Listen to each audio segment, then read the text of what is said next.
I guess so. I guess so. I don't know. I'm not fully committed on this, but it looks like they've kind of diverted their plans. Instead of Cho going into the support as a roamer, it's going to be Matilda, and Cho is going to get thrown into the EXP. At the very least, we can expect that Takashi is going to be able to get first moves over. Ah, yes, finally, the swap on over. Vie for victory at the wildcard day 1. All right, let's jump right into this. Jungler is going to be starting on the same side of the map. I can only assume that they're heading towards gold, and yes, they are. As they path downwards, we look at the top side, and immediately we're just... wait, hold on. Wait, the support, Matilda, not helping out the mid lane, push it out early on just to get position for Little Wanderer. Slight variation in the rotation here, but does still work out because he's able to pull King in. They take a good amount of damage from Mikey. Zetsu holding on to the snipe, but Rrq Akira also expecting it will be able to take that Litho away. All right, and now they're going to head straight down to the bottom side of the map. As expected, no invades going to be happening this early on, and they can, just take their time. Everybody else seems to be going. Bankai actually going for the tough boots pretty early on rather than just straight away rushing towards the Thunderbelt. Bankai already the first one to unlock himself from the lane there. Good wave management to make sure that he's able to go into the river before Takashi. But Takashi now looking for the knockup. Finds it on Zetsu. Bankai gonna be left out in the lurch. Uses Purify in advance to get away. Zetsu jumps back in, gets frozen, has to escape himself. Shenlong and Mikey a little bit late to the party. Able to do some good poke, but no casualties so far. Yeah, good spacing from both of these teams, making sure that they don't fall and give that first blood away this early on.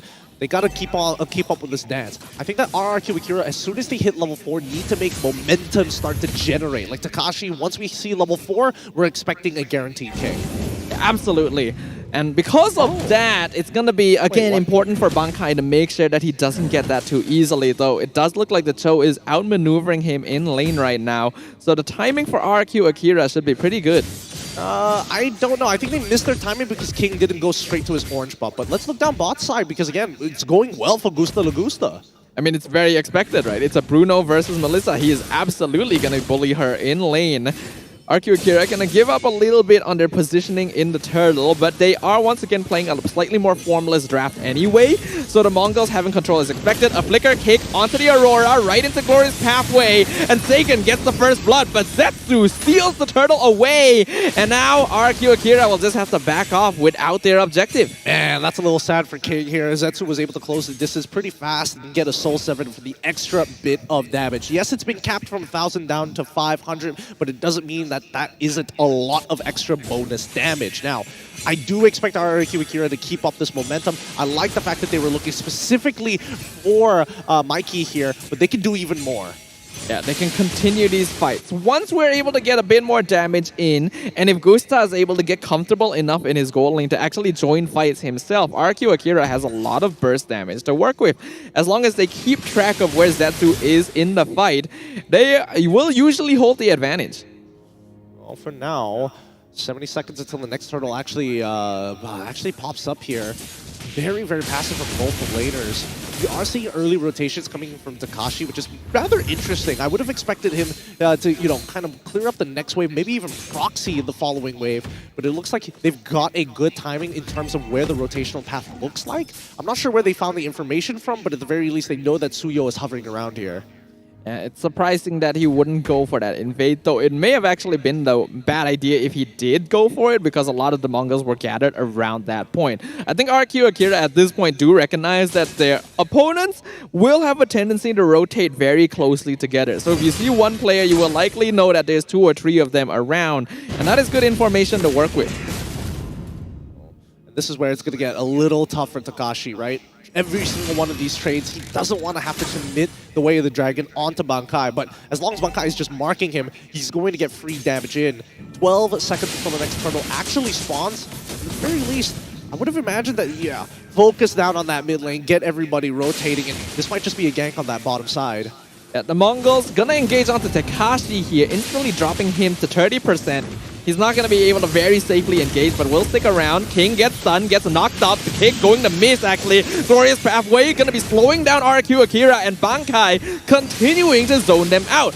turtle, unfortunately, has been reset, but it doesn't look like Rrq Akira is interested in contesting it anymore. Yeah, Takashi is missing away to the dragon. They are also missing Sagan's ult as well. No flicker coming in from Takashi, so he can't really set up this play for the rest of the team. And I don't think they expect Luis to give up his life just for a turtle. So they're going to back up here. They're going to have a lot of pressure, actually, on that top side to get some free resets and then set it back to even tempo. Rrq Akira are quite okay with this. I think their scaling is pretty good just purely from having this Bruno around, while the Mongolz are going to slowly fall off once you get later in. Way of the Dragon, though, going to find Zetsu right into the Alpha charge, and that is going to be a free kill for King. Nicely done to find this initial catch. And now that they have this 2-2 going on with the mid lane, honestly, they've kind of given up on fighting for this pressure, especially up against the high loss, right? Any damage that they commit onto it from Matilda is basically wasted, right? That's why they're calling Takashi in time and time again to actually force control on this side of the map. Yeah, ideally they're able to mess with the positioning of their opponents a little bit more here. They will scout out Shenlin, pass that information over to Gusta. There's not going to be an attempt so far, as right now Rrq Akira is just going to be aiming to gain a little bit more map control. And if they can, unlock Gusta from the lane so that he's available to maybe start pushing structures elsewhere. Or now, they want to keep on getting this poke damage in, but the motions don't seem right yet. I don't think the Mongols have hit a comfortable portion of the game just yet. Like, as much as I want Zetsu to jump into the middle of these fights, both Bankai and as well as Rrq haven't got their completed items. I don't think there's enough stacks for Bankai to actually jump into these fights for free, and at the same time, the Trinity build is not done yet for Rrq. It is worrying as well, because we can see Rrq Akira being the much more proactive team. They're not really oh, never mind, the Way of the Dragon. Beautiful flicker kick here, but the Glorious Pathway comes out once again from Shenlin to keep him safe. Zone out, nice Jikundo knockup, finishes off the Phobius, and now the rest of Rrq Akira are jumping in. Spear of Alpha unfortunately misses, and Gusta not able to get that last hit onto Shenlin. But with the turtle coming up, this is excellent timing for Rrq. And that's so unlucky. The empowered auto didn't come through. He didn't get lucky on a crit either, so he just gets to walk away for free. But they do get the initial turtle, like you mentioned, and they've already broken top tier 1 because of all the pressure that they've applied. If they give a kill on over, oh, whoa! Ooh.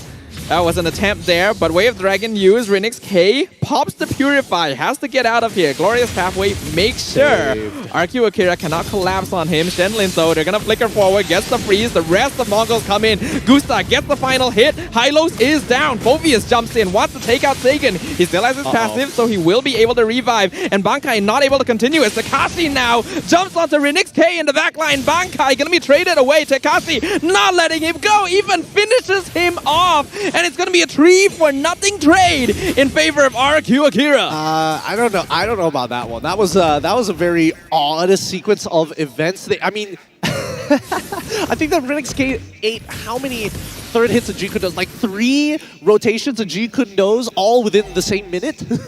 And that's the problem with Melissa, right? It's like, Rrq didn't have ultimate there, but even if he did, I feel like Takashi would have still been able to chase him down. It's a bit questionable whether this was the gold laner to go for. More so, there was no way he was going to catch up anyway, so he should have just sat in his lane rather than leave the wave, barely get an assist, and then lose out his entire bot side at the same time. Oh, Takashi, Way of the Dragon onto Hylos once again, right into the freeze, right into the Frigid Glacier. King going to miss his Spear of Alpha on Mikey, but the Circling Eagle comes in, 2-man knockup. Louis actually very deep in. He's going to get picked off here by Zetsu. Takashi cannot save him, so an overextension by Akira. Yep, that's good punish coming in from the Mongols' side, but the onslaught is not over yet. As much as Rrq is able to somewhat join these fights, he really needs that farm, and Takashi is trying to put him in a box.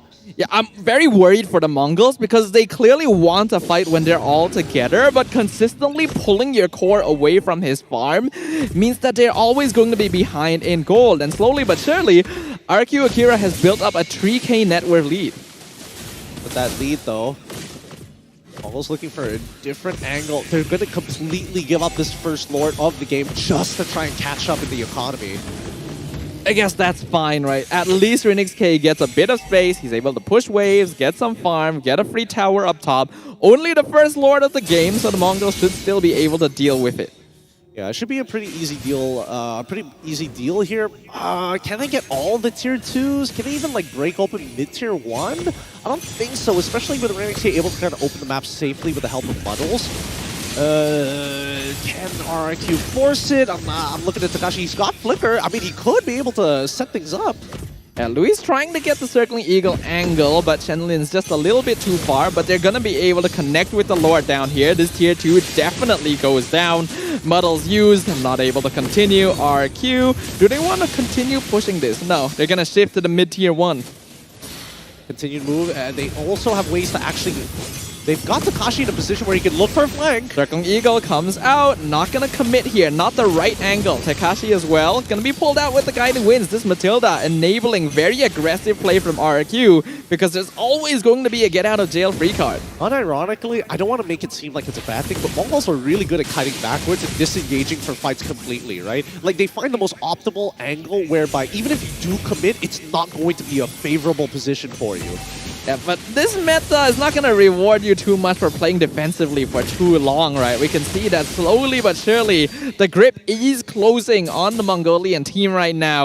And Rrq Akira is going to continue piling on the pressure. Now they're looking for Zetsu. Does he get out in time? I think... Oh, no! Way of the Dragon finds him right at the end! And Rrq Akira is going to collapse on the Mongolz jungler and get a free kill. He's so mad. He's so mad. He's thinking like, oh man, if I just started channeling my recall just a little bit sooner, I would have been able to get out of that. Oh, there was so much time for him. But now we see that Rrq Akira, this is a very big advantage. A 4v5, they're looking for inhibs. Fear of Alpha initiates on Shenlin, immediately pulled out with the guiding winds. Rrq Akira are scaring the Mongols off, doing poke damage and disengaging all in one fell swoop. I mean, they got what they needed, right? The economical advantage. Now they have item power spikes to work with, a Winter Crown for King, and a lot of missing towers for the Mongols. All that's left right now is their inhibitor, and they just need a Lord to guarantee one of them. Personally, the Mongols doesn't seem like a team that's very good at claiming map control when they don't have structures to work with. So although other teams would be able to like find an opening in a situation like this, I don't really see it happening unless they make a surprise happen. Well, I personally think that the Mongols need to more proactively trade against their opponent, right? Because so far, they've just been, hey, one person goes down, we back away, we kind of give the objective up. And yes, as much as I'd like to believe that the Mongols have the capabilities to basically wipe Rrq Akira and turn that 6.2k lead back down into their side in one fight is possible, the odds are not looking good as Rrq Akira are approaching late game items. Their 3rd, 4th, 5th items even, as we break into the 40k mark. In game number 1, the Mongols do seem like the stronger team in terms of counter-engage, as well as just peeling and kiting in general. However, in this game, because there's a Matilda to deal with, they're not really able to punish over-aggressive extensions from Rrq either, right? They just instantly get pulled out to safety, and that is causing a problem because a lot of resources are being used by the Mongols very early on in fights that don't actually happen. Now with the Lord... Oh, okay. Taking their time. Just a 1v1 up top. Zetsu being chased down by King. Look at how much damage he's taken. I mean, he is more mobile, but that means it's a 4v4 defense in the mid lane. Lord crashes in, does a lot of damage. Mid tower should fall. Sagan wants to take bot as well, but Shenlin is able to walk out and stop them from doing so. They'll lose mid inhib. Wave the Dragon finds the horse. Revitalized used by Shenlin. Can he survive? No. Frigid Glacier gives the killing spree to Sagan, and Rrq Akira will take a mid inhib as well as one kill. Do they want to continue? Ooh. Their HP is very, very low. Guiding Winds pulls them outside of Mglz just in time to make sure they're not taken out. Another tower falls. Rrq still staying within the base of the Mongols since they know there is no high-lows to worry about. Yeah, but I mean, they have the advantage, but only for 12 more seconds, right? Louise is getting it. Will be able to kind of keep themselves top to... Oh my god!